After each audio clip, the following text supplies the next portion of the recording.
নিরাপদ সড়ক যাওয়ার সাথে আমাদেরকে নিরাপদ শাসক পাইতে হবে। নিরাপদ শাসকের জন্য নিরাপদ একটা রাষ্ট্র আমাদেরকে, কারণ নবী মুহাম্মদ রাসূলুল্লাহ সাল্লাল্লাহু আলাইহি ওয়াসাল্লাম শুধুমাত্র দেখেন মদিনা রাষ্ট্র বিনির্মাণ করে তিনি শেষ করেন, তিনি রাস্তার একটা নীতিমালা নির্মাণ করেছেন।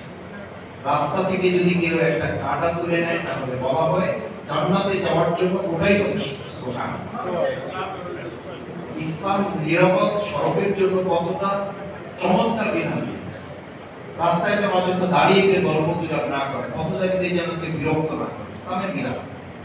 ইসলামের বিধান দেওয়া হয়েছে কোন ডান পথে হাঁটতে হবে, কে বাম দিকে হাঁটবে, ঠিক করে দেওয়া আছে।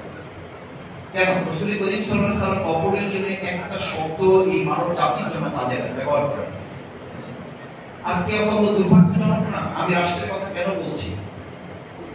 এই নিরাপদ সড়কের জন্য রাষ্ট্রীয় প্রসঙ্গ তো এখন খুব প্রাসঙ্গিক ব্যাপার। আমাদের এই গত কয়েকদিন আগে চট্টগ্রাম থেকে ঢাকায় ফেরার পথে বৈষম্য বিরোধী আন্দোলনের দুজন সমন্বয়ক তাদেরকে হত্যার উদ্দেশ্যে আমরা এখন বিভিন্ন সূত্রে জেনেছি তাদের পিছনে ট্রাক লিঙ্কে লাগিয়ে দেওয়া হয়েছে রাস্তায় তাদেরকে হত্যা করার জন্য। আমরা ধিক্কার জানাই এবং তাদের বিচার চাই। এবং আমাদেরকে, আমি এটা এখানে বলছি এই জন্যই যে সাংবাদিক বন্ধুগণ এখানে আছেন, প্রশাসনের লোকেরা ফোন করে গোয়েন্দা তথ্য থেকে আমাদেরকে জানানো হয় যে আপনারা চলাফলে হাঁটা চলায় গাড়ি ব্যবহারে আপনারা সতর্ক থাকবেন। আমি বললাম কেন, কি হয়েছে ভাই? আমাদের সেই যাত্রী সেতু মঞ্চিত আর এখন নাই, কিছুটা তো নিরাপদ সড়ক আমাদের রয়েছে। বলছে মাসুদ ভাই শুনলে অবাক হবেন, একসময় আপনাদেরকে রাস্তায় গুলি করে হত্যা করার প্ল্যান ছিল, এখন আপনাদেরকে গাড়ি চাপা দিয়ে হত্যা করার ষড়যন্ত্র করে একটা গোষ্ঠীকে এই দেশে নামিয়ে দেওয়া হয়েছে। একটা ষড়যন্ত্রকারী দলকে এখানে নিয়োগ দেওয়া হয়েছে, তারা এই কাজটি সম্পন্ন করে। কত দুর্ভাগ্যজনক একটা রাষ্ট্রে আমরা বসবাস করছি,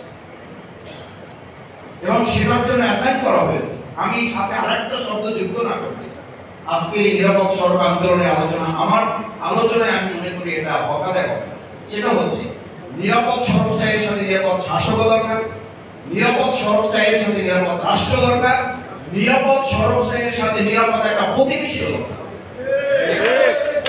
আমাদের নিরাপদ প্রতিবেশী নেই, তারা আমাদের পতাকায় আগুন লাগাচ্ছে, পতাকা আগুন লাগিয়ে আমাদের দেশটাকে অনিরাপদ করে দিচ্ছে। তারা আমাদের হাই কমিশনকে ঘাও করে ভাঙচুর করছে। এটা কোন দেশ? এটা কোন প্রতিবেশী? এই প্রতিবেশী শুধু বাংলাদেশের জন্য, এটা গোটা পৃথিবীর জন্য একটা উদ্বেগ উত্তরটা তৈরি করেছে। এরকম একটা প্রতিবেশী শুধু বাংলাদেশের জন্য বিপজ্জনক নয়, গোটা পৃথিবীর জন্য তারা একটা বিপজ্জনক রাষ্ট্রে পরিণত হয়েছে। কি করে সম্ভব?